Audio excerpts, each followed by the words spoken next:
నమస్తే, welcome to of the record.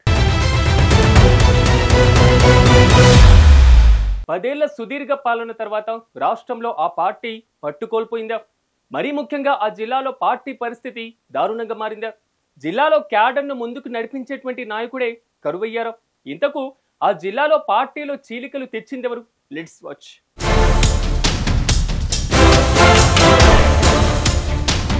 Telangana రాష్ట్రం ఆవిర్భావం నుంచి కారు పార్టీ హవా కొనసాగించింది.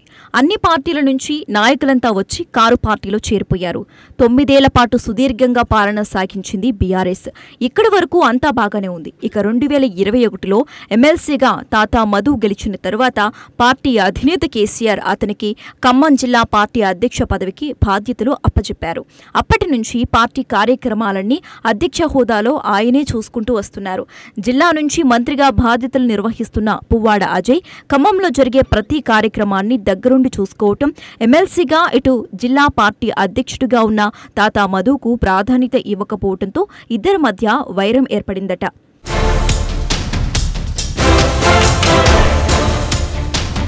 ఇక పార్టీ కార్యక్రమాలు ఉన్న సమయంలో ఒకే వేదికపై ఉన్న ఇద్దరు ఎడమొహం పెడమొహంగా ఉంటున్నారు.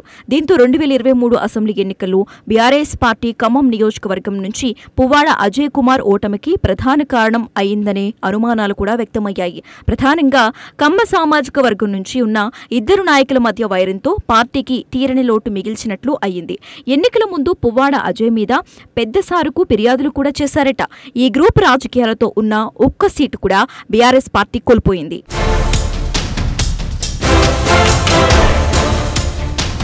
ఓటమి తర్వాత ఖమ్మం జిల్లాలో పువ్వాడ అజయ్ పర్యటనలు చాలా తక్కువనే చెప్పుకోవాలి. దీనికి ప్రధాన కారణం జిల్లా పార్టీ అధ్యక్షుడు తాతా మధుకి పువ్వాడ అజయ్కి మధ్య ఉన్న వైరమే కారణంగా చెబుతున్నారు కారు పార్టీ నేతలు. ఇక మాజీ మంత్రి పువ్వాడ తన నివాసంలో బీఆర్ఎస్ పార్టీ ముఖ్య నాయకుల సమావేశం ఏర్పాటు చేస్తే ఆ సమావేశానికి జుమ్మా కొట్టారు జిల్లా పార్టీ అధ్యక్షుడు తాతా మధు. స్థానికంగా అందుబాటులో ఉన్న కావాలని సమావేశానికి డుమ్మా కొట్టారనే ఆరోపణలు వినిపిస్తున్నాయి. అసలే అధికారం కోల్పోయి ప్రతిపక్షంలో ఉన్న పార్టీకి ఇప్పుడు ఖమ్మం జిల్లాలో వీరి వైరం వల్ల మరింత దిగజారిపోయేలా ఉందని నాయకులు ఆందోళన పడుతున్న పరిస్థితికి వచ్చారట. పార్టీ పెద్దలే పరిస్థితి చక్కదిద్దాలని కార్యకర్తలు కోరుతున్నారు.